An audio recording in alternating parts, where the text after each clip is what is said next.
How to save your job if you think you might get fired. So, your boss has turned into an ogre overnight, and he's frequently on your case. You've received 2 or 3 lousy performance reviews in a row. Critical decisions in your department are taken without your knowledge, and you're increasingly being left out of the loop. If you're in this situation, make no mistake about it, you're on the brink of losing your job.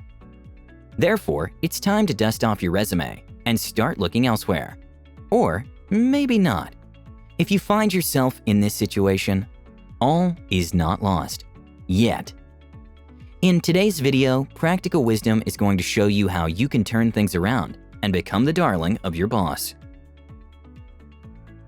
If you noticed some of those signs, it's most likely your manager is not overly excited about your performance and productivity. Aside from the odd misconduct or downsizing, the main reason why people get fired is their job performance.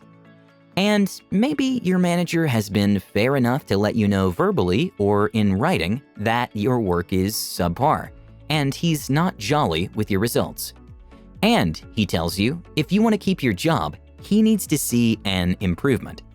Understandably, you freak out because you don't know exactly what to do in this situation, and you're scared of losing your job. What are you to do in this situation? A lot of people make the mistake of wallowing in self-pity and a self-fulfilling fear that their dismissal is inevitable, and so they don't even bother trying to salvage the situation.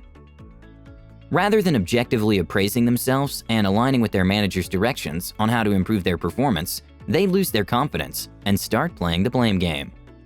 They will whine to everyone who cares to give them an ear. They'll whine about how the manager has been unjust and how the boss has been treating them poorly, and now wants to get them fired. While there may be some truth to that in some cases, we've all come across a few suit-clad devils. You mustn't focus on that. You mustn't see it from the perspective of a personal vendetta against you without any justifiable reason. This belief can be limiting. It sets you up for failure and ultimately impairs your ability to save your job. You must swing into action immediately. Here are valuable tips on how to make your manager regard you as a valuable employee rather than a disposable one. 1. Change your mindset. When you see your boss's attitude towards you start to change, or you get a more direct communication in the form of a poor performance review, resist the urge to start looking for who to blame. You'll only harm your prospects of retaining your job. The first thing you need to do is take full responsibility for the situation. Tell yourself that you are the cause of the negative appraisal. And this isn't to make you lose confidence in your ability. Instead, it's to make you take charge of the situation. Reinforce your self-belief in your skills and commit to doing everything within your reason to improve your performance and save your job. Lose the belief that the things that are happening are outside of your sphere of control. You can and must play an active role in saving your job. 2. Have a meeting with your manager. Arrange to have a meeting with your boss as soon as possible. Be open and transparent as much as possible. Lay out all your cards on the table. Let him know that you understand he's not too pleased with your work and that you're willing to reverse this unsavory opinion. Discuss your job roles with him and let him know the areas where you have challenges. With this, your manager knows that you aren't comfortable with the lousy performance tag around your neck, that you're aware of your weaknesses and you're willing to put the necessary effort to overcome them. When your manager knows what you're struggling with, the situation will naturally improve, and he may even become desirous to help you. He will be happy that you're not just complacent without making any move to change. He might even offer some ideas that will help you greatly improve your work.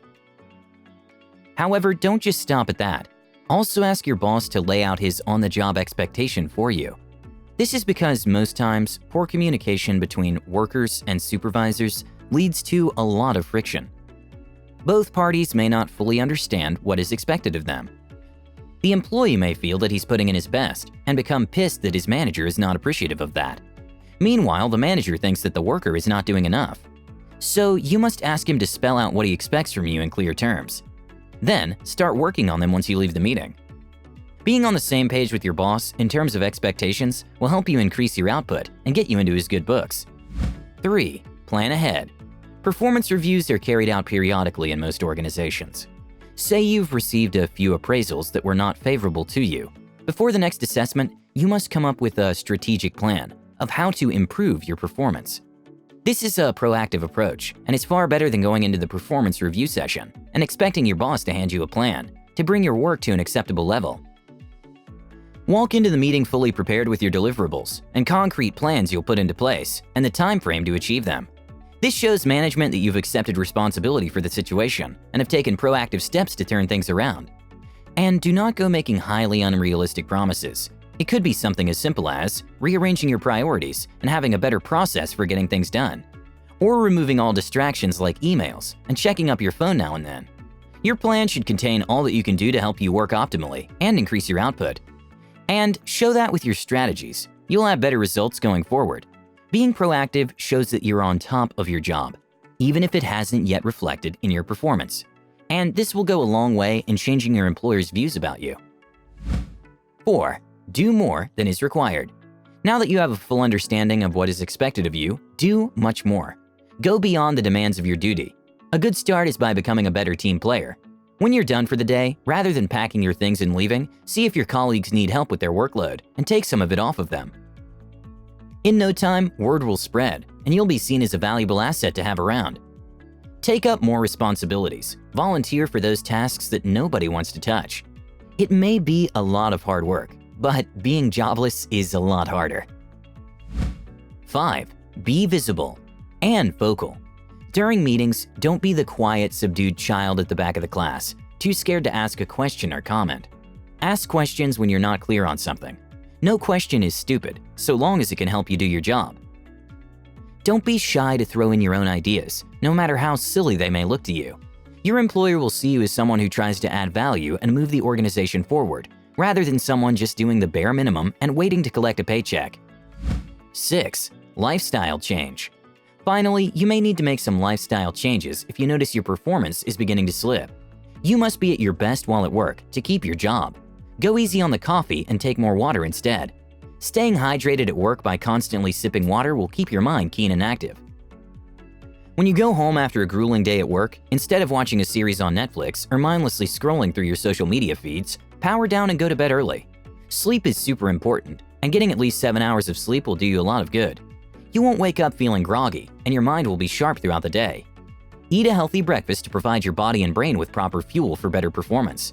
Not just any fuel will do for an F1 supercar. In the same vein, you need optimal fuel to work optimally. Exercise is equally important, and you don't necessarily have to get an expensive gym subscription. If you can get into the habit for walking at least 30 minutes a day, you're getting enough exercise. Your body and your mind will be better for it, and it will show up in your work. Another way to increase your performance is to take periodic breaks. Working non-stop will quickly tire you out and reduce your return. You'll become lethargic and bored, especially if your tasks are repetitive. Stand up from your desk every 1.5 hours or so and walk around for like 15 minutes. This allows you to step away from the usual stress of work and clear your head. The benefits of this are, you will return to work rejuvenated and attack your tasks with a new zeal. 7. Write down your efforts.